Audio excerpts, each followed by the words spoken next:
গোটা বিশ্ব যা বোঝে তা ডোনাল্ড ট্রাম্প বোঝেন না।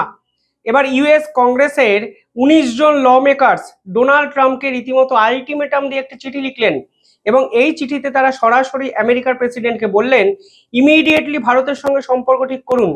আপনি অজান্তেই আমেরিকার যা ক্ষতি করছেন তা রেকটিফাই করা কিন্তু কার্যত অসম্ভব। এবং এই চিঠি ছত্রে ছত্রে এমন কিছু পয়েন্ট, এমন কিছু কারণ ইউএস কংগ্রেসের এই ল মেকাররা তুলে ধরেছেন, তা কিন্তু আন্তর্জাতিক স্তরে রীতিমতো চর্চার বিষয়।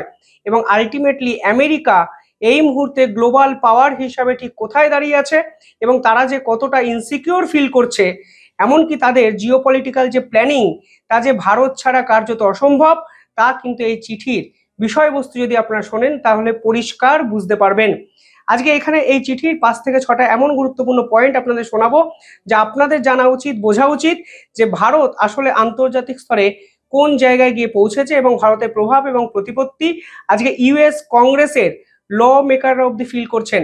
এবং যে 19 জনের তালিকা আমি দেখতে পাচ্ছি তার মধ্যে অত্যন্ত স্বনামধন্য ব্যক্তিরাও আছেন যারা ডোনাল্ড ট্রাম্পের উপর এবার চাপ তৈরি করার চেষ্টা করলেন, যা নিয়ে আমেরিকা এবং ভারত দুই দেশের আন্তর্জাতিক রাজনীতিও রীতিমতো উত্তাল।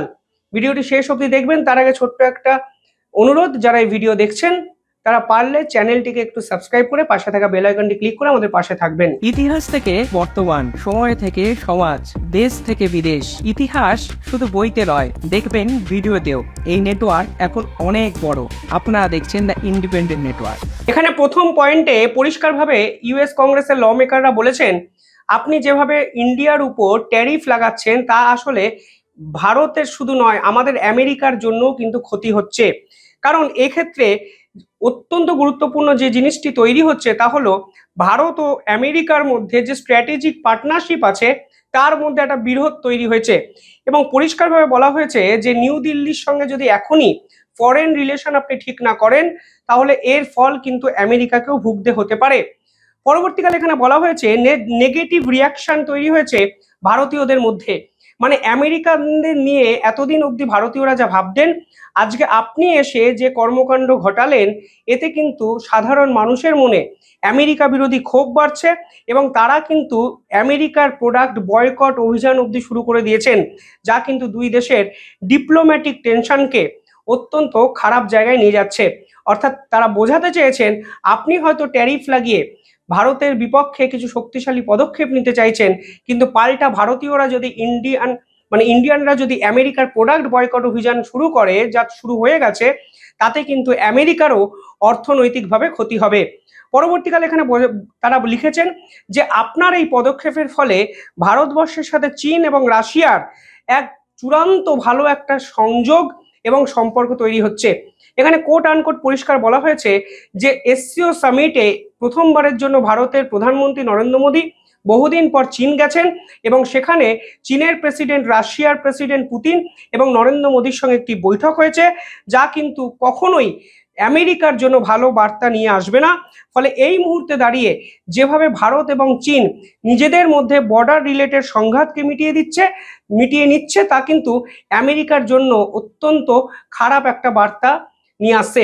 দেখুন, ভারত এবং চীনের মধ্যে এই সংঘাত, ভারত ও পাকিস্তানের মধ্যে এই সংঘাত, এই পার্টিকুলার ইস্যুগুলোকে কিন্তু আমেরিকা তাদের জিওপলিটিক্যাল সার্ফেসে দিনের পর দিন ব্যবহার করেছে। আমেরিকা কখনোই চায়নি যে আমাদের সঙ্গে চীনের যেন সম্পর্ক ভালো থাকে, কারণ আমেরিকা জানে যদি আমাদের মধ্যে সম্পর্ক ভালো হয়ে যায়, মানে চীন এবং ভারতের যদি সম্পর্ক ভালো হয়, তাহলে দুই গ্লোবাল সুপার পাওয়ার একই বৃন্তে চলে আসবে, যে আমেরিকার কাছে থ্রেট হতে পারে, যা এখন ডোনাল্ড ট্রাম্প অজান্তেই করে ফেলেছেন। আমি কেন বলছি করে ফেলেছেন, ভিডিওটি শেষ অবধি দেখবেন। আমি বলবো যে ভারত এবার এক ঐতিহাসিক সিদ্ধান্ত কিন্তু নিয়েছে আমেরিকাকে পাশ কাটিয়ে রাশিয়ার তেল কেনার জন্য।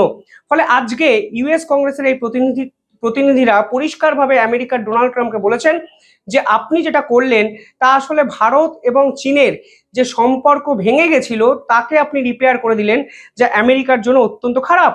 পাশাপাশি এখানে পরিষ্কারভাবে হুঁশিয়ারি দিয়ে বলা হয়েছে যে আমেরিকাকে পাশ কাটিয়ে একাধিক নতুন জোট তৈরি হচ্ছে। আপনি হয়তো বুঝতেও পারছেন না যে জোটগুলো তৈরি হচ্ছে সেই জোটগুলো আসলে আমেরিকা বিরোধী জোট। এখানে কিছু কিছু নির্দিষ্ট দেশের কথা বলা হয়েছে আমেরিকার যারা বন্ধু দেশ, যেমন ইতালি, যেমন জাপান, যেমন কানাডা, এই পার্টিকুলার দেশগুলো আমেরিকার বিপক্ষে চলে গিয়ে ভারতের হয়ে একটি শক্তিশালী জোট তৈরি করেছে, যা আমেরিকার জন্য অত্যন্ত খারাপ এবং ভারতের জন্য অত্যন্ত লাভ। কারণ এই সকল দেশ একত্রে মিলে ইন্ডিপেন্ডেন্ট ইকোনমি এবং সিকিউরিটি এগ্রিমেন্ট করতে শুরু করে দিয়েছে, যা কিন্তু আমেরিকা ডিজার্ভ করে না, বা আমেরিকা কিন্তু এটাকে এক্সপেক্ট করেনি কখনো। শুধুমাত্র আপনার জন্য কিন্তু এই জায়গায় গেছে। পাশাপাশি এখানে পরিষ্কার বলা হচ্ছে যে আপনার এই ট্যারিফ লাগানোর ফলে নেগেটিভ ইম্প্যাক্ট করতে শুরু করেছে আমেরিকার ইকোনমি এবং আমেরিকার জবে। একাধিক রিপোর্ট আমি বারবার আপনাদের শুনিয়েছি, মুডির রিপোর্ট, যেখানে বলা হয়েছে 2026-এর শেষে আমেরিকার মুদ্রাস্ফীতি চরম জায়গায় গিয়ে পৌঁছাবে, যা কিন্তু এর আগে দেখা যায়নি। ফলে আজকে ডোনাল্ড ট্রাম্পের এই ট্যারিফ আসলে শুধুমাত্র বিদেশের সম্পর্ক যে নষ্ট করেছে তা নয়, এখানে সরাসরি এই ট্যারিফ আমেরিকার ম্যানুফ্যাকচার এবং ওয়ার্কার্সের উপরও প্রেশার তৈরি করেছে। এবং পরিষ্কারভাবে বলা হয়েছে যদি এই প্রেশার বর্তমান থাকে তাহলে ফিউচারের এক্সপোর্ট, বিভিন্ন ক্ষেত্রের মূল্যবৃদ্ধি এবং চাকরি হারানোর সম্ভাবনা আমেরিকানদের মধ্যে কিন্তু তৈরি হয়েছে। ইতিমধ্যেই আপনারা জানেন জুন জুলাই আগস্টের যে ডাটা সামনে এসেছে সেখানে দেখা যাচ্ছে আমেরিকার প্রায় 250টির বেশি কোম্পানি নিজেদেরকে দেউলিয়া ঘোষণা করতে বাধ্য হয়েছে। পাশাপাশি এই চিঠিতে আরো ইম্পর্টেন্ট কিছু কথা কিন্তু তারা বলেছেন। সেখানে বলা হয়েছে যে এশিয়ার মধ্যে ভারতবর্ষের পাওয়ার যেভাবে বৃদ্ধি পাচ্ছে এবং ভারত যেভাবে চীন এবং রাশিয়াকে অত্যন্ত ব্যালেন্স করে চলছে, তা কিন্তু অজান্তেই আমেরিকা বিরোধী এক শক্তিশালী জোট তৈরি করেছে, যা কিন্তু আসলে আমেরিকার জিওপলিটিক্যাল সারফেসের জন্য এশিয়ায় অত্যন্ত বিপজ্জনক। এখানে পরিষ্কারভাবে বলা হয়েছে যে এই মুহূর্তে কোয়াডের ভবিষ্যৎটা কি, ব্রিক্সের ভবিষ্যৎটা কি। কোয়াডের মতো শক্তিশালী জোট যেখানে জাপান, অস্ট্রেলিয়া, আমেরিকা এবং ভারত ছিল, সেই কোয়াডের মিটিং হবে কি হবে না, কেন ডোনাল্ড ট্রাম্প পুরো বিষয়গুলোকে ঘেটে ঘ করে দিলেন, সরাসরি কিন্তু এই প্রশ্ন তোলা হয়েছে। পাশাপাশি এখানে বলা হয়েছে এই মুহূর্তে চায়নার যে পলিসি ছিল, যে পলিসি ক্রমাগত ইন্দো প্যাসিফিকে ভারত এবং আমেরিকা জোটের ফলে দুর্বল মনে হতো, সেই চায়নার পলিসি এখন কিন্তু আমেরিকার ফরেন পলিসির জন্য শুধুমাত্র শক্তিশালী হয়ে যাচ্ছে। এবং চায়না এক্ষেত্রে টেকনোলজি, এনার্জি, ইনফ্রাস্ট্রাকচার সমস্ত টাই আপ ভারতের সঙ্গে করতে শুরু করবে, যা কিন্তু আমেরিকার জন্য অত্যন্ত খারাপ। অর্থাৎ যে পার্টিকুলার সেক্টরে আমেরিকা এবং ভারত একত্রে কাজ করত, এখন সেই পার্টিকুলার সেক্টরেই চায়না কিন্তু ঢুকে গেছে, যা আমেরিকার জন্য অত্যন্ত ইম্পর্টেন্ট একটা সেটব্যাক। এবং এখানে পরিষ্কার বলা হয়েছে যদি এই প্রবণতা বজায় থাকে তাহলে কিন্তু চায়নারও ইকোনমি, চায়নার মিলিটারি এবং চায়না কিন্তু নিজেকে টেকনোলজিক্যাল সুপার পাওয়ার হিসাবে খুব সহজে এস্টাবলিশ করতে পারবে। কারণ আমেরিকার প্রত্যেকটি ডানাপালাই মানে ডালপালাই আপনার দৌলতে ছাটা হয়ে গেছে। পাশাপাশি এখানে বলা হয়েছে যে ডোনাল্ড ট্রাম্প যেরকমভাবে ট্যারিফ ভারতের বিপক্ষে লাগিয়েছেন, এতে কিন্তু ভারতের মিলিটারি কোঅপারেশন রাশিয়ার সঙ্গে আরো বৃদ্ধি পাবে। অথচ ভারত কিন্তু দিনের পর দিন আমেরিকার থেকে অস্ত্র কিনেছে, অ্যাপাচি হেলিকপ্টার কিনেছে, F404 তেজাসের ইঞ্জিন কিনেছে। অর্থাৎ যে মিলিটারি কোঅপারেশনগুলো ভারতের সঙ্গে আমেরিকার হওয়ার কথা ছিল শুধুমাত্র ইগোয়েস্টিক ট্রাম্পের দৌলতে, আজকে সেগুলো রাশিয়া এবং ভারতের মধ্যে হচ্ছে, যা কিন্তু অত্যন্ত গুরুত্বপূর্ণ একটা সেটব্যাক আমেরিকার ভবিষ্যতের জন্য। পাশাপাশি এখানে বলা হচ্ছে আন্ডারমাইন ইউএস লেড মাল্টিল্যাটেরাল অ্যালায়েন্স। অর্থাৎ এতদিন অবধি আমেরিকা যে মাল্টিল্যাটেরাল ফোরামের মাথায় ছিল, বিভিন্ন সংগঠনের মাথায় ছিল, আজকের দিনে দাঁড়িয়ে এসে সেই সংগঠনগুলো কিন্তু কার্যত ভ্যালুলেস হয়ে যাবে। অর্থাৎ এই ইউএস কংগ্রেসের প্রতিনিধিরা পরিষ্কার বোঝাতে চেয়েছেন যে কোয়াডের মতো যে সংগঠন, যেগুলো আমেরিকা লিড করত, যেগুলো আমেরিকা চালনা করত, যেগুলো আসলে আমেরিকারই সাহায্য করত, সেই সংগঠনগুলো আজকে বড়সড় প্রশ্নচিহ্নের মুখে পড়ে গেছে। কারণ আমেরিকা সকলের সঙ্গে সম্পর্কটা নষ্ট করে ফেলেছে। এবং পরবর্তীকালে শেষে যেটা লিখেছেন এই ইউএস কংগ্রেসের প্রতিনিধিরা, তা হলো এই প্রথমবারের জন্য অ্যান্টি ওয়েস্টার্ন অর্গানাইজেশন তৈরি হয়েছে এবং এর জন্য কিন্তু ডোনাল্ড ট্রাম্প দায়ী। অর্থাৎ ভারতকে চটিয়ে আজকে আলটিমেটলি ইউরোপীয় union, France, Italy, Germany, Hungary, Slovakia বিভিন্ন দেশের সঙ্গে ডোনাল্ড ট্রাম্প কিন্তু সম্পর্ক খারাপ করেছেন, যা আসলে অ্যান্টি ইউএস অ্যালায়েন্স তৈরি করতে কিন্তু ভবিষ্যতে সাহায্য করবে। এবং আমেরিকার প্রতি যে ভরসা, যে বিশ্বাস, যে শ্রদ্ধা, সবকিছুই কিন্তু ডোনাল্ড ট্রাম্পের জন্য আজকে শেষ হয়ে গেছে।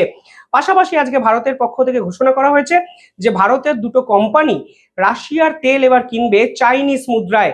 অর্থাৎ ভারতের মতো করে ডলারাইজেশনের পদক্ষেপ শুরু করে দিল। দেখুন, এই মুহূর্তে রাশিয়ার কাছে সবচেয়ে বড় মাথা ব্যথার কারণ হলো ভারতের মুদ্রা। ভারতের মুদ্রা রাশিয়া কোথায় ইনভেস্ট করবে তা কিন্তু রাশিয়া নিজেও বুঝতে পারছে না। বিভিন্ন সেক্টরে ভারতের তারা ইনভেস্ট করছে, কিন্তু কত টাকা আর তারা ইনভেস্ট করবে। এই মুহূর্তে যদি ট্রেড রিলেটেড সম্পর্কটা দেখেন তাহলে দেখবেন ভারত এবং রাশিয়ার 2024-এ ব্যবসা বাণিজ্য হয়েছে 69 বিলিয়ন ডলারের। এর মধ্যে ভারত মোটে রাশিয়াকে বিক্রি করেছে 4.8 বিলিয়ন ডলারের সামগ্রী, এবং ভারত কিন্তু রাশিয়ার থেকে অনেক বেশি কিনেছে। 65 বিলিয়ন ডলারের তেল শুধুমাত্র কিনেছে ভারত রাশিয়ার থেকে। কিন্তু রাশিয়া এবং চায়নার যদি সম্পর্ক দেখেন তাহলে দেখবেন তাদের দুই দেশের সম্পর্ক, ব্যবসায়ী সম্পর্ক 2024-এ গিয়ে পৌঁছেছিল 244 বিলিয়ন ডলারে, যার মধ্যে রাশিয়া চায়নাকে বিক্রি করেছে 129 বিলিয়ন ডলারের সামগ্রী, এবং চায়না রাশিয়ার থেকে কিনেছে 115 বিলিয়ন ডলারের সামগ্রী, বা চায়না বিক্রি করেছে রাশিয়াকে, এই ধরনের একটা ফিগার। অর্থাৎ আমি যেটা বলতে চাইছি, ট্রেড এক্সপোর্ট এবং ইম্পোর্ট রাশিয়া এবং চায়নার কিন্তু প্রায় সমান, কিন্তু ভারতের ক্ষেত্রে কিন্তু সমান নয়। ফলে এখন রাশিয়া চাইছে ভারত যেন চাইনিজ মুদ্রায় তেল কেনে, এতে ডলারকে একটি কড়া বার্তা দেওয়া যাবে। উল্টে চাইনিজ এই মুদ্রাগুলো রাশিয়া তাদের ব্যবসায়ী সম্পর্কের জন্য ব্যবহার করতে পারবে, যা ডোনাল্ড ট্রাম্পের কাছেও কিন্তু বড় একটি ধাক্কা। অর্থাৎ মুহুর্মুহু প্লট পরিবর্তন, যেখানে ভারত, চীন, রাশিয়া একত্রে জোট বাঁধার ফলে ডোনাল্ড ট্রাম্পের আমেরিকা যে কত বড় বিপদে পড়েছে তা আজকে ডোনাল্ড ট্রাম্পের কংগ্রেসের সেনেটররাই পরিষ্কার চিঠি লিখে বুঝিয়ে দিয়েছে। অন্যদিকে ভারতের মতো করে ডিডলারাইজেশনের প্রসেস শুরু করছে, যেখানে ব্রিক্স কারেন্সি আসবে, যেখানে ভারত ডলারের ফরেক্স রিজার্ভ কমাতে শুরু করছে, গোল্ড কিনছে বেশি, এবং আজকে ঘোষণা তারা করলো চাইনিজ মুদ্রা ওয়ানে তারা কিন্তু এবার রাশিয়ার থেকে তেল কিনবে, যা নিঃসন্দেহে এক ঐতিহাসিক সিদ্ধান্ত। আপনারা কিভাবে দেখছেন পুরো বিষয়টি কমেন্টে জানাবেন, আর দেখতে থাকুন দ্য ইন্ডিপেন্ডেন্ট নেটওয়ার্ক। ধন্যবাদ।